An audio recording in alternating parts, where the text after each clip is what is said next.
ప్రభువు ప్రేమ వలన ఆయన పోలిక మనలోకి వస్తుంది.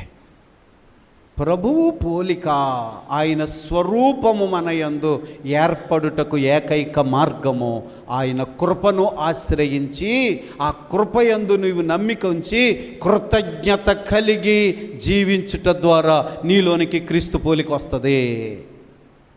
క్లియర్ అయిందండి? అంతేగాని ధర్మశాస్త్ర ప్రకారంగా నేను నీతిగా ఉండాలి, దేవుడు ధర్మశాస్త్రాన్ని ఆదికాండం నుంచి మలాకీ గ్రంథం దాకా 30 సార్లు చదివేసి నేను ఇలాగే ఉందామని అనుకుంటే నువ్వు 5 మెట్లు కూడా ఎక్కలేవు. ఈ లోపల నీ ఆయుష్కాలం అయిపోతుంది, ఈ లోపల నువ్వు చచ్చిపోతావు, వెళ్ళిపోయి అగ్నిలో పడిపోతావు. అయ్యో నేను భక్తిపరుణ్ణి అనుకుంటే ఏం భక్తిరా, మొత్తం మురికే. ఎందుకంటే నీలో క్రీస్తు స్వరూపము రాలేదు. కాబట్టి రూపాంతరము దేనిని బట్టి జరుగుతుంది? ఇప్పుడు చెప్పండి అమ్మా.